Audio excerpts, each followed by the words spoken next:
Thank you so much. And Suzanne, I would encourage you also. Okay, okay, I think she's muted. Thank you. Okay. So, welcome, David. Welcome, Max. Welcome, Diane. And welcome, Suzanne. And welcome, Howard. Let's open up the Torah to Vayeshev, which is chapter 37 in the book of Genesis, 37:1. Yeah, whatever book you have, turn to Genesis chapter 37. Hi, Rebecca. Good to see you.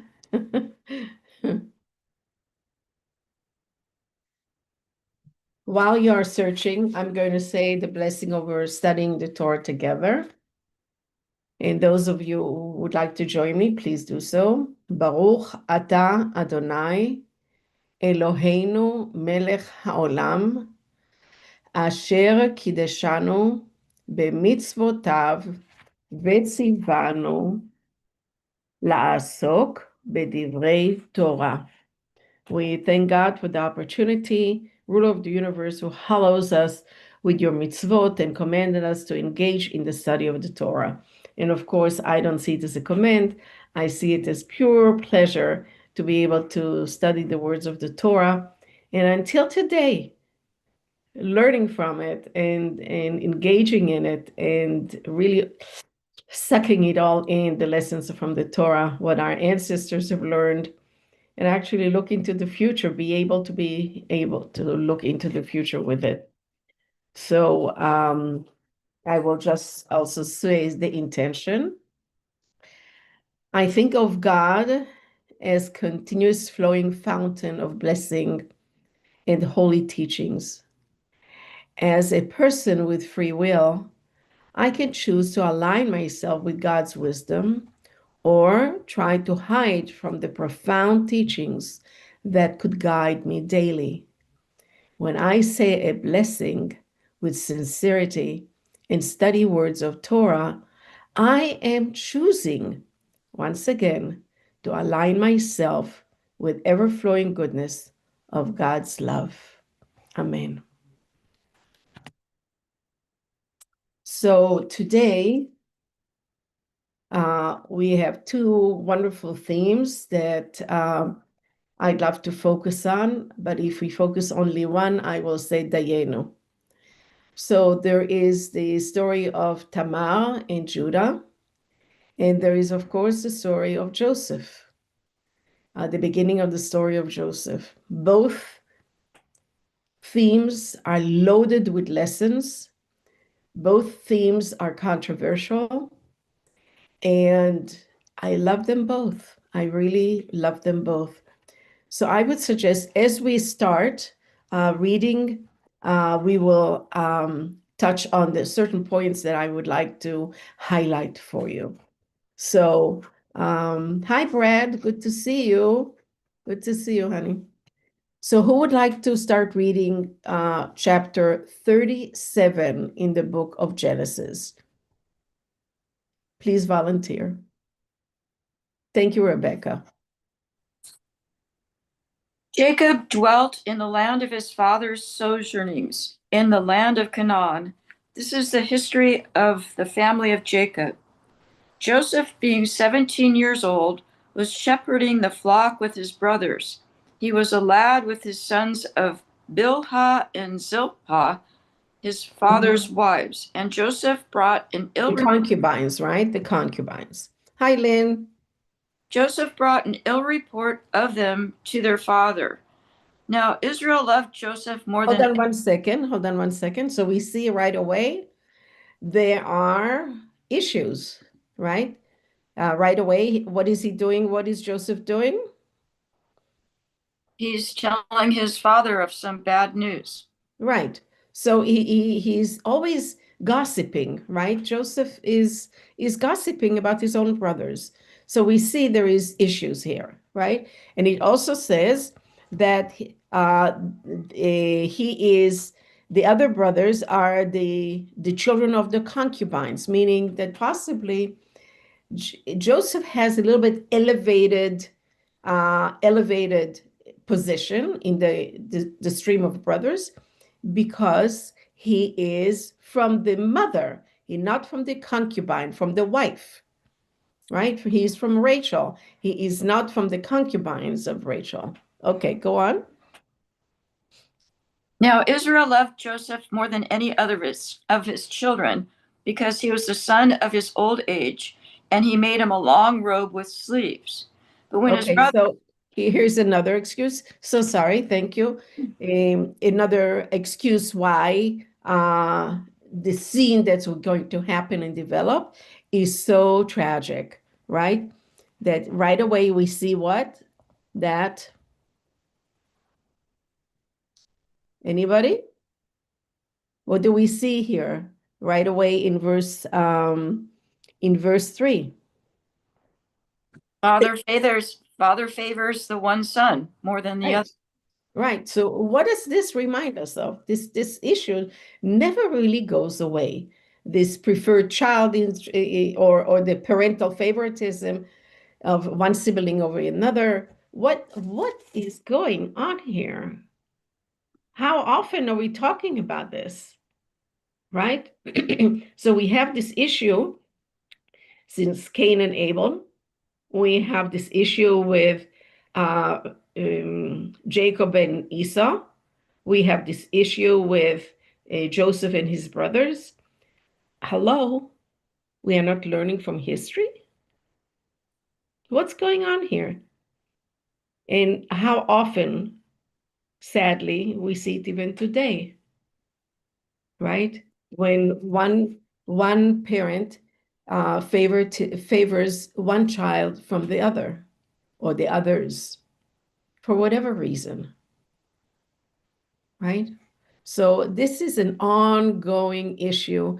And of course, we see it throughout the Torah, particularly, in the book of Genesis. It's something we have to think about. When, as parents, how do we treat our own children? As parents, do we favor one child over another? If we have a child who has a special need, does the mother pours more love and attention on that child in order to educate or raise him or her, obviously, a little bit more, encourages him to with her attention over the other brother or other sister. So these are issues that don't always come, God forbid, from a bad place. But in order to, a special ed child, in order to elevate them a little bit, the mother or the father, I would say the parent, sometimes had to give extra attention, which not looked favorably from the others. And it's ongoing even today. Eric, I see your hand. Turn on your mic, please. Okay. Boy, the brother rivalry sounds like the Smothers Brothers with their who Bomb likes you best, and also when they said the Technicolor Dream Coat. I went to the the Hadassah Medical Center tour a few years ago, and they had each tribe representing by a color.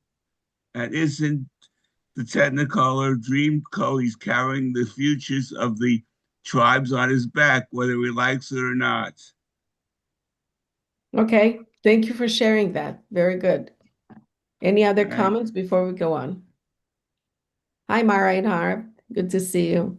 And Yeah, Marie, I have a comment. I think please. maybe the root of all of the problems with the brothers over time is the fact that the oldest usually gets everything and they don't divide things up among the family. What do you think about that? Maybe. Yes, it definitely is. But remember, it was an agricultural society. So they had a very important all the brothers will work in the same field, but it was given directly to the eldest. But here, however, in our story between Reuben and Judah, we'll see as we come to it, Reuben takes initially the role of the oldest brother, but then Reuben disappears for a little bit and Judah takes over. And that's what does that mean in the game of lineage of the brothers. Very good point. Thank you. Yes, Mara.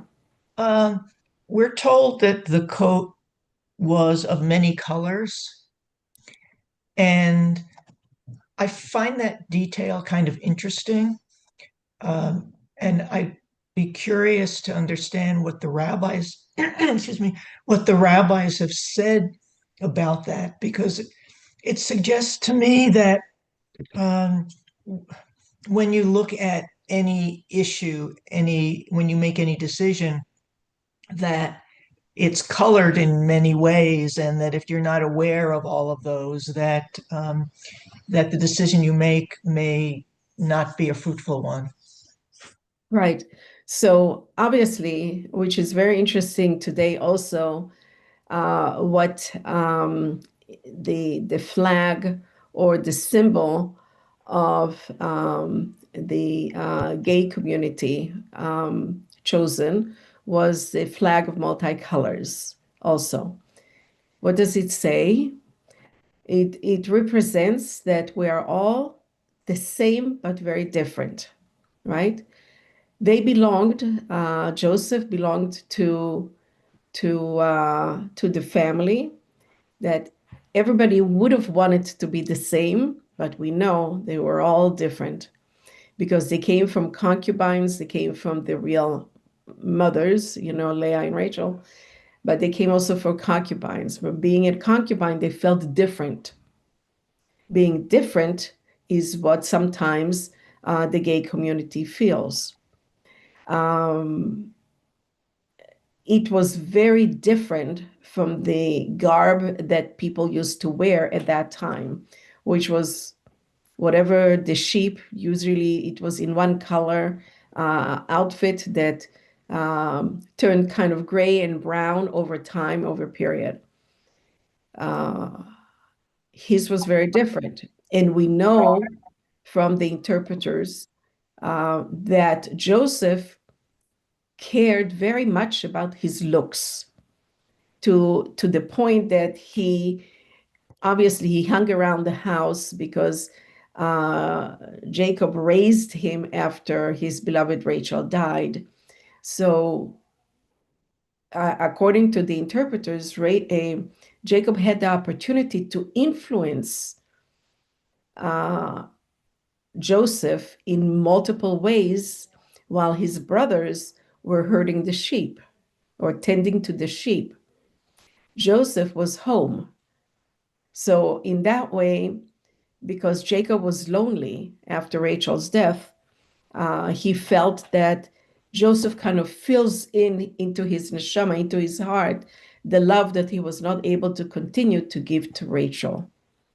So the multi-faceted coat, the multicolored coat represents many, many things, but mostly favoritism, colorful character of the Joseph had, and of course loving. They said that he even Joseph put makeup on his eyes and on his lips, and he wore a high heels. These are the stories behind the story, that he wore high heels on top of his shoes in order to elevate himself higher, to be a little bit higher or at the same level at least as his brothers. So there are a lot of wonderful, colorful stories about Joseph and his multicolor. Thank you for that, Mara. I'll try to answer Marina, and then Howard, and then David, and then Suzanne. Okay.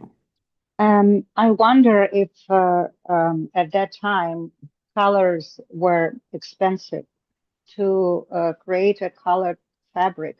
you had probably to use beets or some other vegetables, say carrots, to and onions maybe to boil the fabric in it to create colors because there were no chemicals. So it would have been not only a garb, it would also be effort and expense that his father put into it. Right. One of the times that we talk about colors are at the time of the building of the Mishkan in Leviticus, when the blue, the blue color was brought in from seashells. And that was very, very expensive.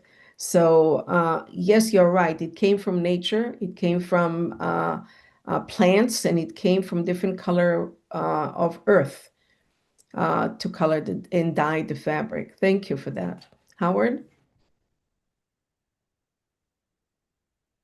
Can't hear you yet.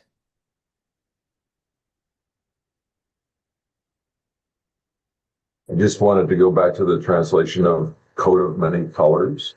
Sure. It, how does that translation work? It looks like in Hebrew uh, it doesn't say that. It says something like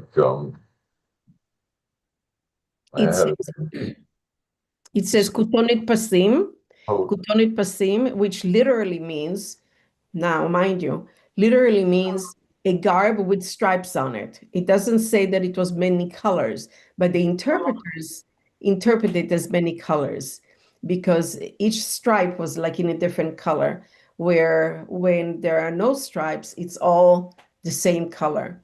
Now, patim can mean I'm striped. sorry?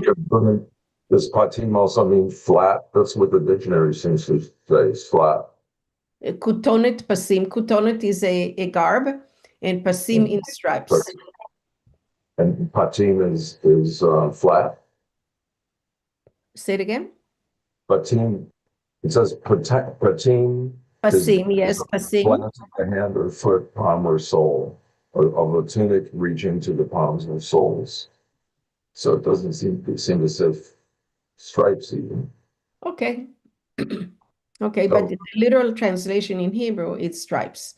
And of course, you saw what the Nazis have chosen, right? The stripes. So it also means stripes. Patim means stripes. Pasim means pasim. It's Pasim. Pasim. Pasim, yeah. And that means stripe. But it also means flat. Okay. Thank you, Howard, for bringing this up. Who was next? Suzanne? Yeah. Can you hear me? Yes, we can. Okay. My concern is, I have to turn this off. My concern is there any mention of how the father Jacob felt about all of this friction he was causing with the other sons because of his favoritism towards Joseph? The answer is no. It's in front of his eyes. Yeah, but the short answer is no. And I tell you something, it is a human, it's a human error not to be able to see what I'm doing wrong. We always are with the other finger this way of what the other is doing wrong. But it's very hard for us to see, and then of course to admit, and then of course to change when we are doing something wrong. And Jacob was no different. He was no different, sadly. He was no different. And this cheating and this favoritism, he experienced it himself with his mother, Rebecca. How she cheated her Esau, his son, from his inheritance. And she maneuvered the earth and the sky in order to prevent from Jacob from being killed by Esau. She sent him away. She never saw him. It's all very tragic when you think about it. But no, Jacob did not see what he has done wrong. However, in the second dream of Joseph, we'll come to it, in the second dream of Joseph, he's being silenced. He doesn't share it. He keeps his commentary to himself. David, did you want to say anything? I cannot hear you. David, we cannot hear you.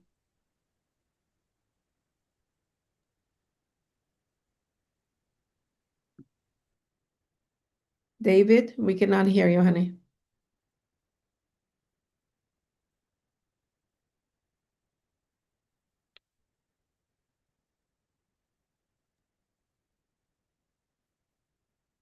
I'll come back to you, okay? I'll come back to you. I'd like to go on because I want to cover a lot more. Okay, so we are in verse 4. Is that correct? Rebecca, can you continue, please? But when his brothers saw that their father loved him more than all his brothers, they hated him and could not speak peacefully to him. Okay, Now in other Joseph words, had a dream. hold on one second. In other words, it's been going on for a while, and only now, after he did the special colored coat, only then did they realize that their father loves Joseph more than anybody else. But there was not much jealousy beforehand. It's not recognized here. You see that? So the coat, it could have been, the straw that broke the camel's back. It could have been. But only now in verse 4 that it says, and then the brothers have seen that Jacob loved their brother more than anybody else. So it wasn't like premeditated. Only now they realized it. Okay, verse 5.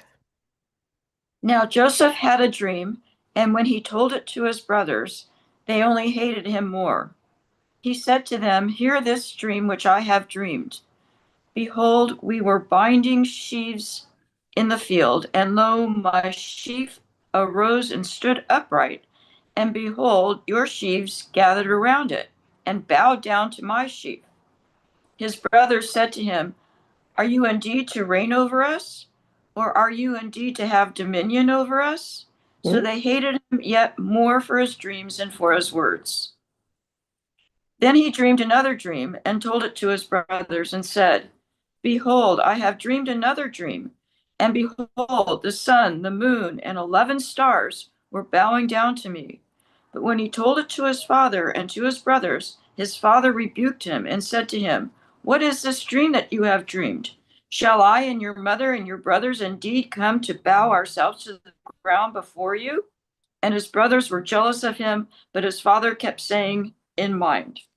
In other words, he rebuked Joseph privately, but he didn't change his mind. He silenced, right? We know that Jacob was not a strong father. He was not a strong man. We know that. He was a mama's boy, right? She had to protect him from Esau, the hairy, the one who brings the caught animals into the house, provides them with food. Jacob was the timid one. How can he raise now hell over what Joseph is saying and doing? He rebuked him privately, but did nothing to change the situation. Right? This is who we are named after. So we see his strength and we see a lot of his weaknesses. Okay. But he also endured a lot. I mean, No doubt. He had to wait 7 years before he could marry Rachel, Well, and all of those sons that he had to raise. I would like to correct you a little bit. He waited 14 years. 14. Yeah. First, he had to, worked 7 years for Leah, and then additional for Rachel. Okay. Yeah. Okay. Now his brothers went to pasture in their father's flock near Shechem, and Israel said to Joseph, "Are not your brothers pasturing the flock at Shechem? Come, I will send you to them. And he said to him, Here I am. Now, So he said, hold on one second, please. Hineni in Hebrew, right? Here Yeah. I am is Hineni in Hebrew. Now, you know that when God is sending Abraham to sacrifice Isaac, Abraham says, Hineni, right? And the word Hineni appears only several places in the whole Torah. But when it appears, you know something is about to happen.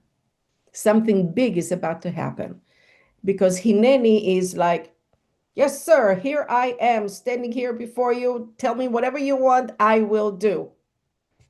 Right? This is Hineni. Go on. So he said to him, Go now, see if it is well with your brothers and with the flock, and bring me word again. So he sent him from the valley of Hebron, and he came to Shechem. What is he setting his son to do? He's already hated. Now he is sending him to spy. Hello, Father. Are you kidding me? And you are asking your son to tell me, come back and tell me what's going on. He's been doing it already. But now he's sending him to faraway place. So Jacob's desire to know what is going on with his children is greater than his fear of sending his favorite son far away. What does it say about Jacob? Lack of trust. Indeed.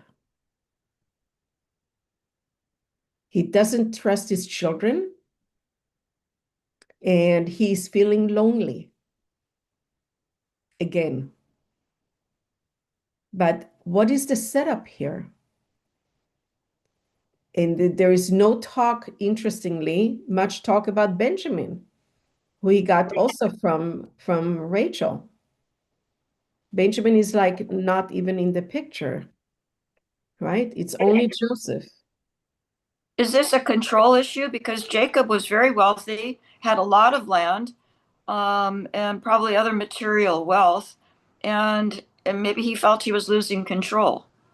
Well, but Shechem was not his. We know Shechem is a problem city, because in the rape of Dinah, remember in the rape of Dinah, Shechem comes up. The city of Shechem comes up, and it's about 80 kilometers or 50 miles north of Jerusalem. So he's sending, they are doing their shepherd's business with the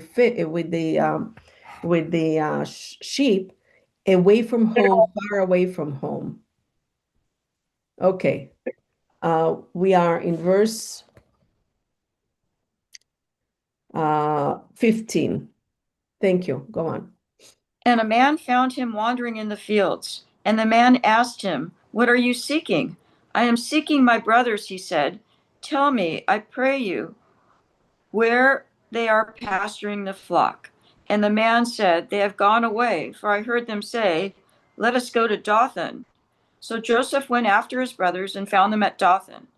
They saw him afar off, and before he came near to them, they conspired against him to kill him. Okay, so he was far away and they recognized him because Of the coat. of course, right? So Joseph is coming and rubbing in their face their coat, but they notice him from far away because nobody else is wearing the same kind of coat. It was very unique and very special just for Joseph, right? Who thinks about himself and about his beauty and all that, right? Okay, we'll take one pause here. Mara and Harv, and then Brad. For me, in all of this, the question is verse 15. What are you seeking? Mm-hmm.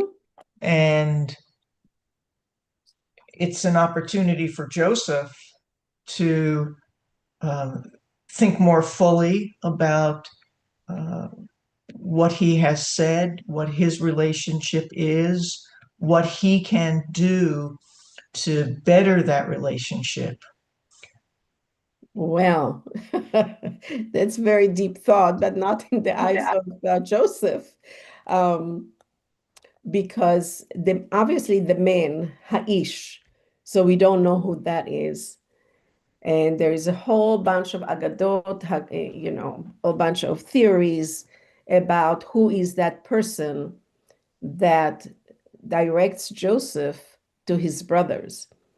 What made him unique that that man noticed Joseph that he's lost, that he's looking all over and he cannot find what he's looking for, right? So according to Joseph's behavior, the man noticed that he is lost. Now, I would dare to say that he is not only lost in yonder, he's not only lost in the fields of Shechem, but he's also lost spiritually and emotionally, right? With his brothers who want to kill him, who from far away, they see him, they're already plotting together how to kill him. And right? I think it's a larger question of as we are metaphorically wandering, our need to be aware of how God calls out to us and how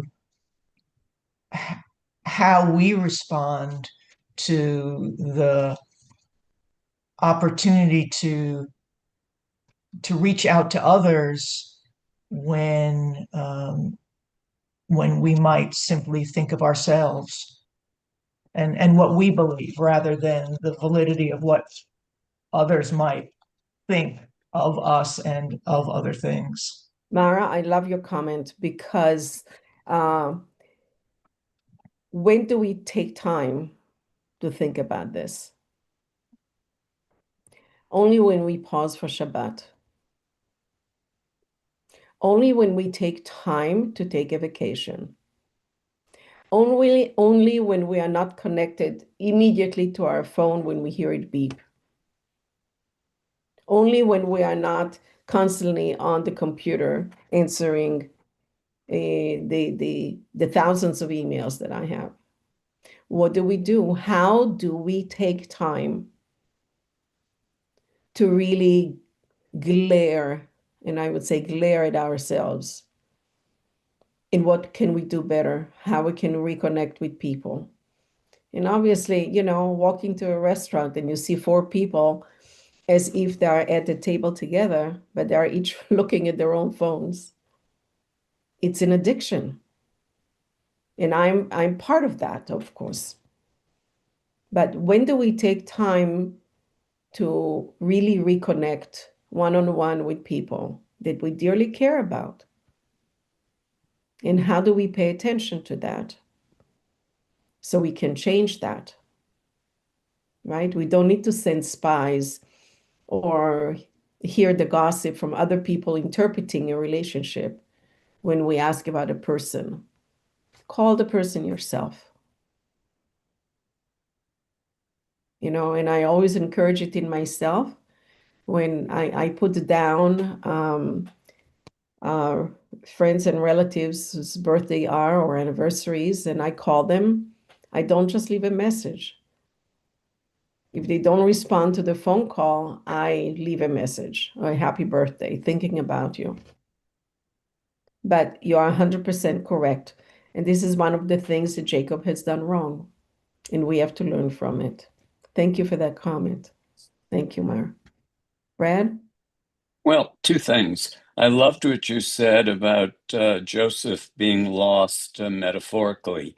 I think you might also argue that his brothers are both physically and metaphorically lost.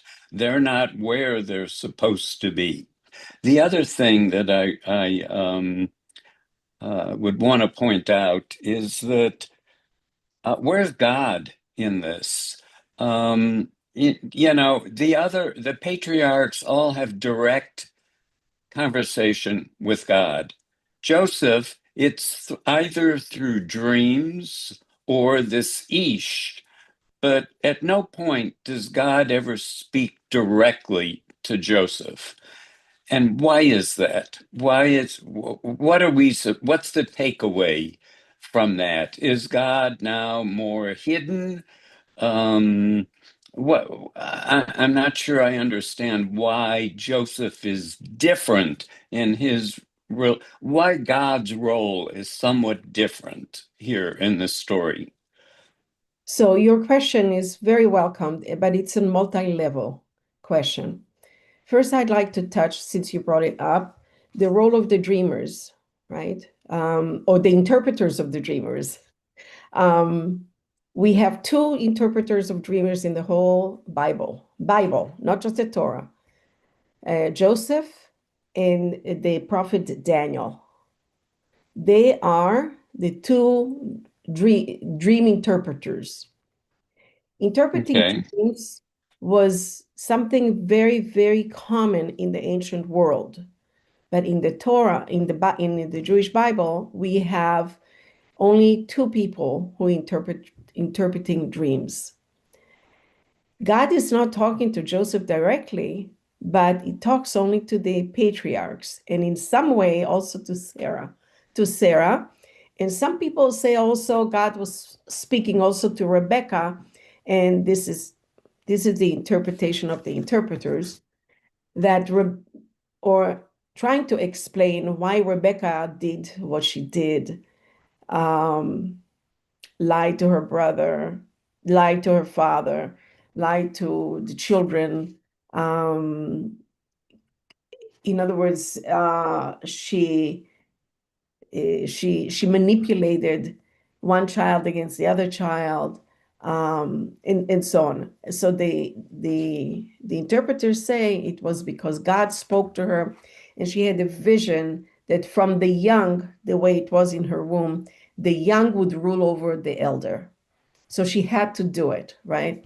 So God appears in different ways to different people, whether it's a dream, whether while Rebecca was pregnant with the twins, whether to Abraham at, going up to Mount Moriah to sacrifice his son. God appears, or with Jacob on his way with the ladder, the angels going up and down, it appeared to him in the dream. So God appears to people in different ways. The question of how God appears today, or how God appears in this story, right?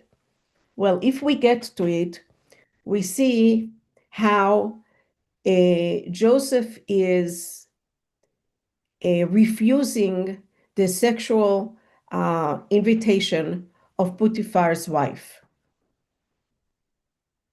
It appears, the interpreters say that all of a sudden he decided not to do it, not to have intercourse with her, because the vision of Jacob's face, his father, appeared to him, and therefore he was able to resist the temptation of sexual relationship with her.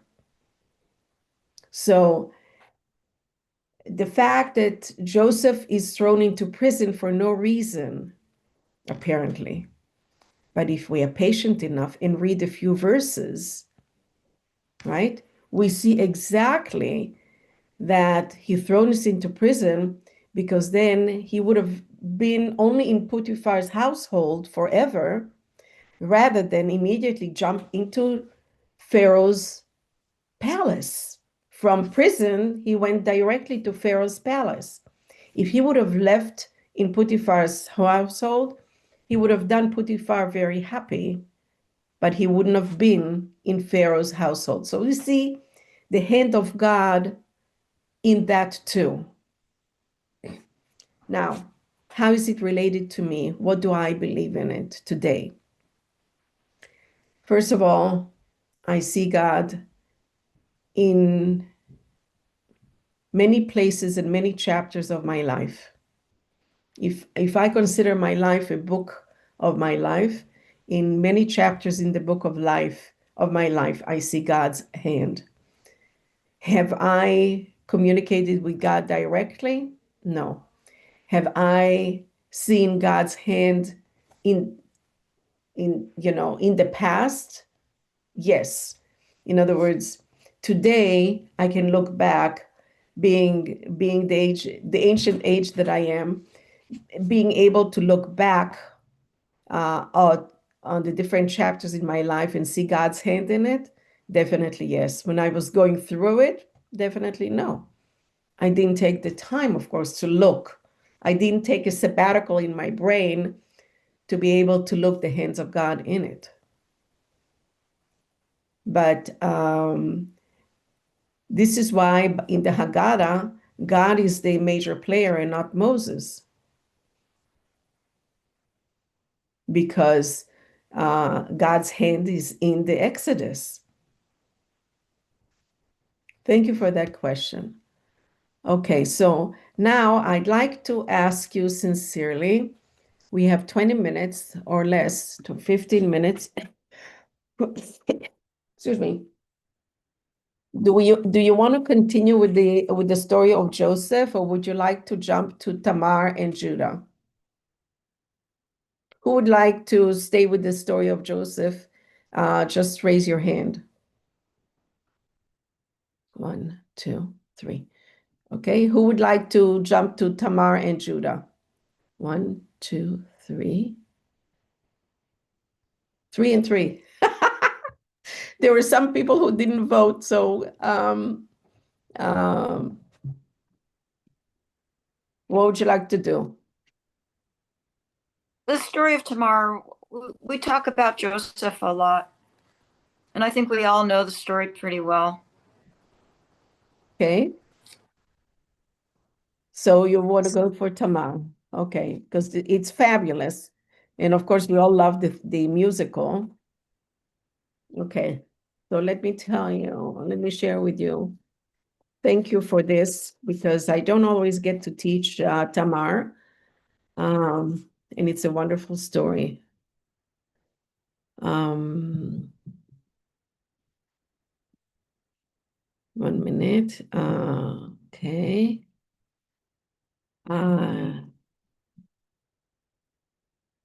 Okay, so it starts in chapter 38. Chapter 38, just a little bit further.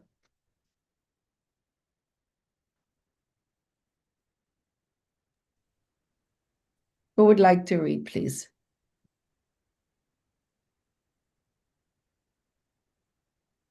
I can continue. Oh, Okay. okay, David, let David read. David, thank you. Did you fix your mic? I can't hear you still. I'm so sorry. Okay. All right. Go ahead, Rebecca. Thank you, David, for volunteering. David, did you try to leave the room and then come back in? Okay. It happened at the time that Judah went down from his brothers and turned. Chapter 38. Yes, everybody? 38. Okay. It happened at that time that Judah went down from his brothers and turned into a certain Adullamite, whose name was Hira. Then there Judah saw the daughter of a certain Canaanite woman, whose name was Shua.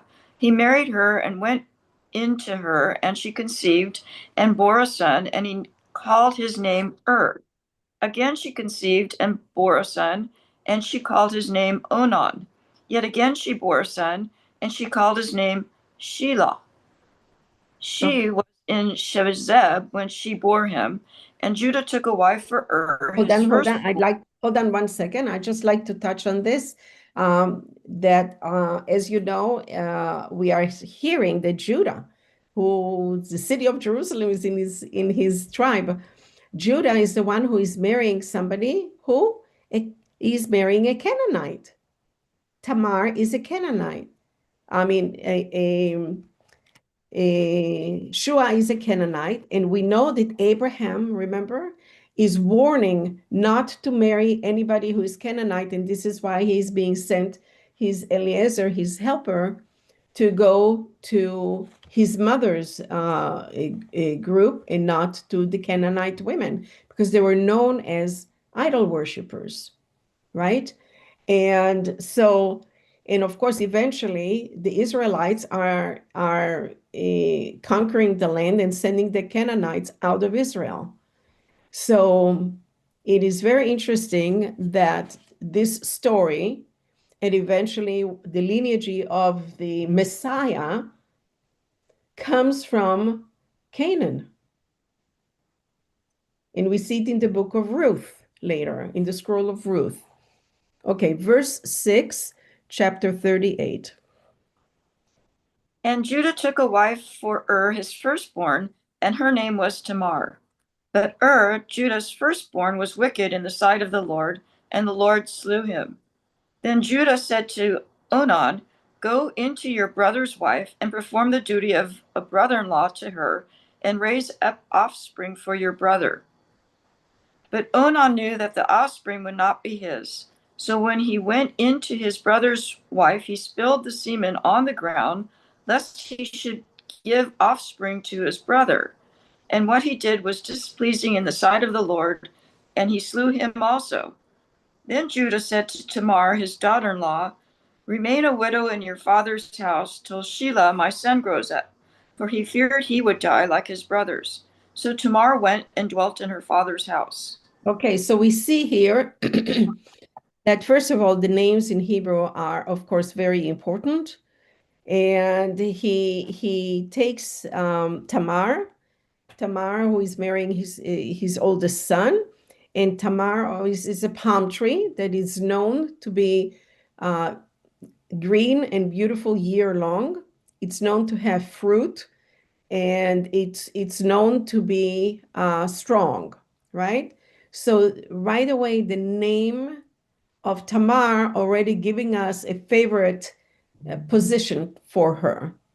Okay, and then the oldest son's name, the oldest son's name was which means almost like a mistake. In Hebrew, like a mistake was done. The second son's name is Onen. Onen means literally in Hebrew is to masturbate.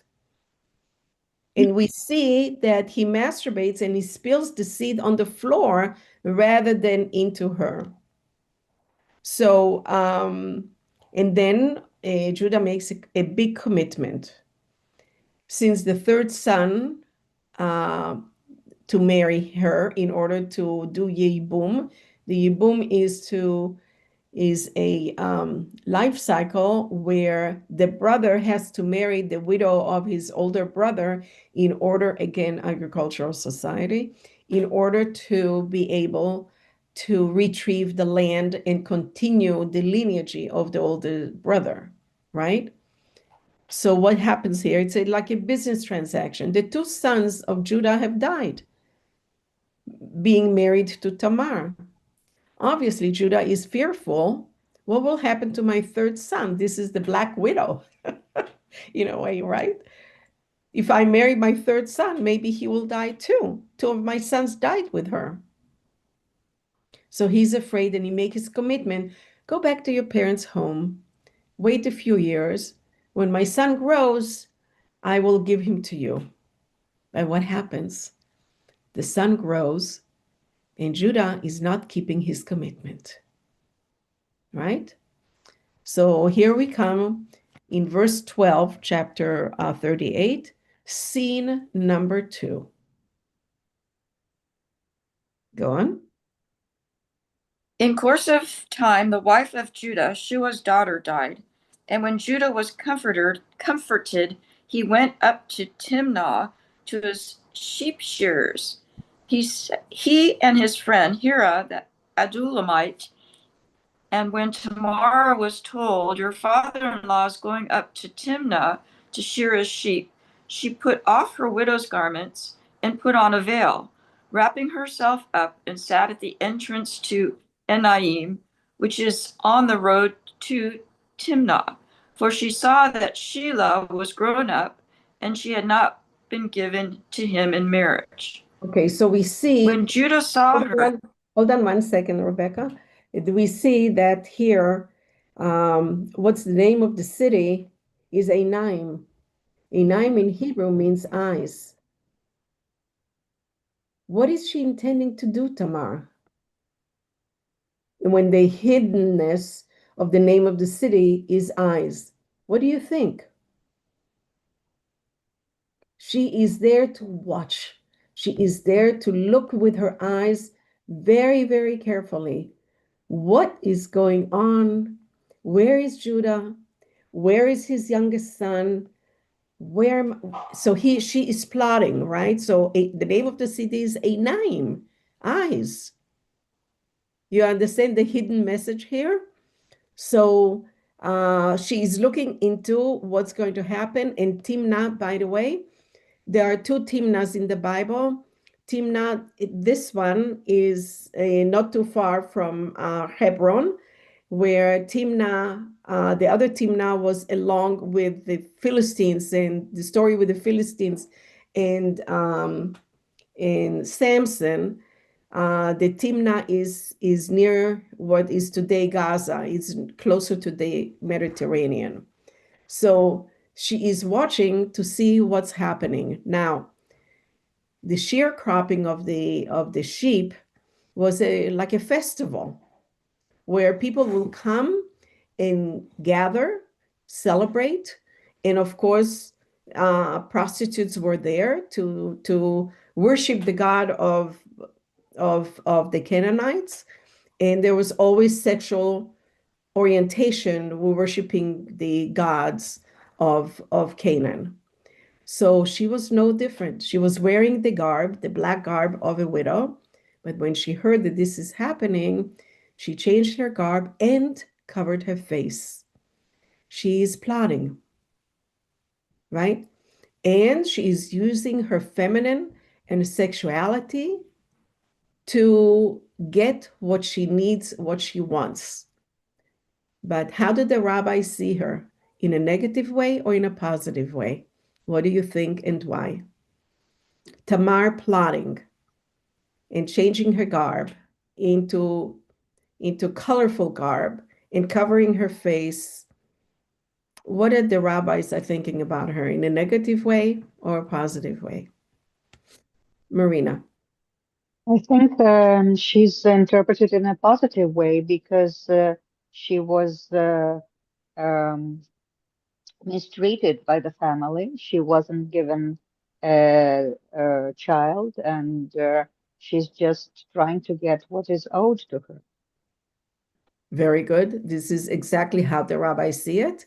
But particularly because they preface it that Judah's third son is already old enough to marry her, but Judah took back his promise and he did not bring his son to marry her. Do I blame Judah for it? Not really, because I would have a hard time also if God forbid, two of my children have died with the same woman. I'm not going to give her my third son and the last one. Right? Okay. So the plot thickens. Okay, go on. When Judah saw her, he thought her to be a harlot, for she had covered her face. He went over to her at the roadside and said, Come, let me come into you. For he did not know that she was his daughter-in-law. She said, What will you give me that you may come into me? He answered, I will send you a kid from the flock. And she said, Will you give me a pledge till you send it? He said, What pledge shall I give you? She replied, Your signet and your cord and your staff that is in your hand.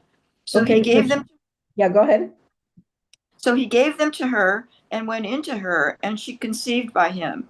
Okay, Then so she arose. one second. So we see that she didn't really trust him anymore.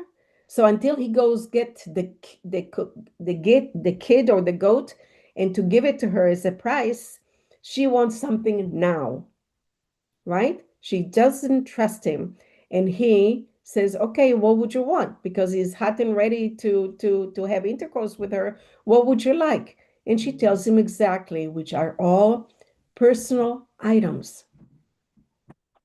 Personal items reflect him.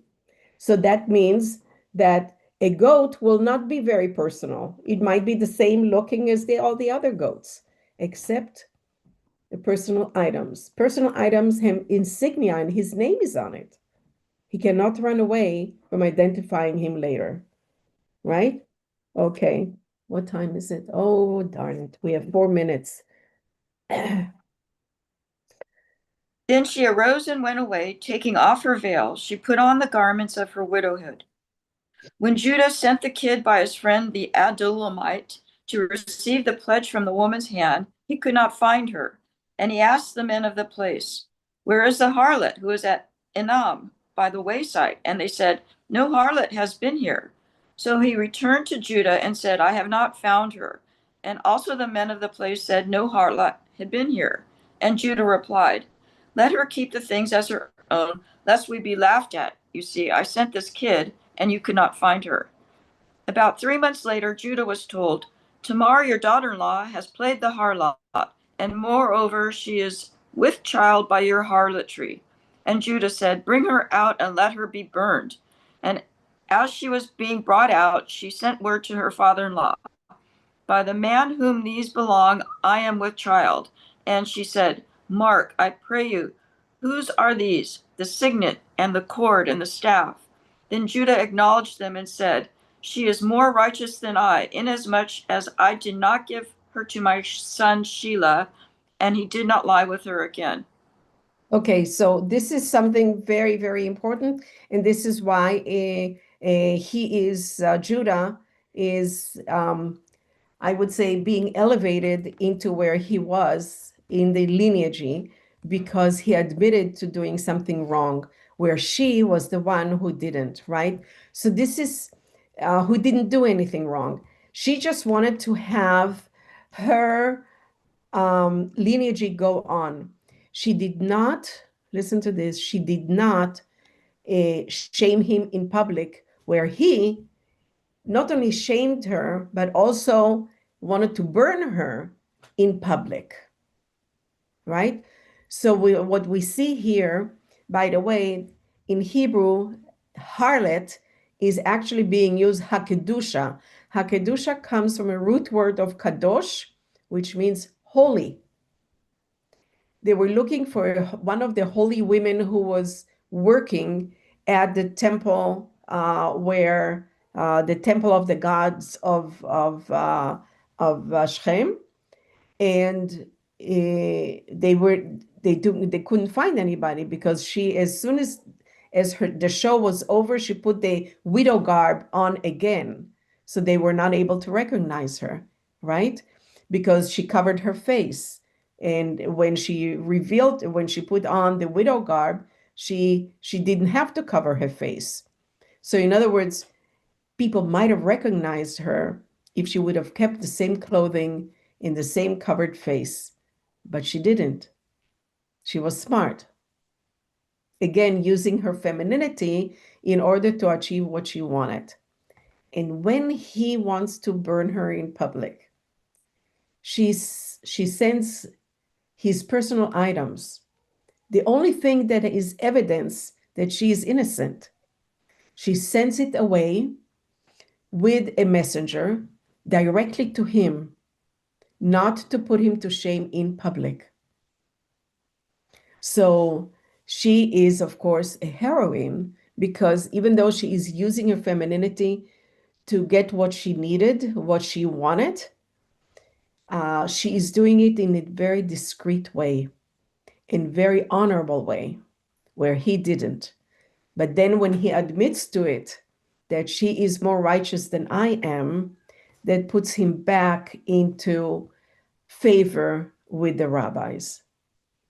So it says in the book of the Ethics of Our Fathers, it says, you should never put someone to shame in public. And when you put someone to shame and they have red in their faces, they are flushed, it is as if you have killed him or her. So this is how important it is not to put someone to shame in public. And I hope that this is one of the lessons that we have learned today, not to put someone to shame in public, of course. If we have something, a grievance to say something to someone, do it privately. That's very, very important. So there are no residues on your heart with the relationship with that person. You should say what you say, but say it as you want to hear it. Okay? And of course, the lessons from Joseph is that we have to be a lot more humble than we are. So may God bless you and keep you. And it's 11:01, but I would like to say the Kaddish. Thank you so much for all your beautiful comments. Thank you. Thank you, and your beautiful teachings. So anybody in the group has to say Yizkor for someone? No? Okay. Then I will just say the names of those who passed in the last month: Hal Dome, Fishling, Gordon, Chrisman, Levine, Lou Winger, David Rand, Joan Seidel, Marilyn Silverstone, Henry Sobel, Gerald Steiner, and Mickey Wiseman. And for anyone else, I would like to, those who are commemorating the passing of a loved one, can rise. יתגדל ויתקדש שמי רבה, בעולמה דברה חירותי וימליך מלכותי, בחייכון וביום איכון, ובחיי דכל בית ישראל, בעגלה ובזמן קריב, ואמרו אמן. יהא שמי רבה מבורך לעולם ולמי עולמיה, יתברך וישתבח ויתפאר ויתרומם ויתנשא, ויתהדר ויתעלה ויתהלל, שמי דקודשה בריחו, לעילה מכל ברכתה ושירתה, תושבחתה ונחמתה, ואמירת בעולמה, ואמרו אמן. יהא שלמה רבה מן שמיה, וחיים עלינו ועל כל ישראל, ואמרו אמן. עושה שלום במרומיו, הוא יעשה שלום עלינו ועל כל ישראל, ואמרו אמן. May the one who makes peace in the heaven, please, dear God, make peace upon us, upon Israel, and upon people everywhere. And let us say, Amen. God bless you. Thank you for being here today.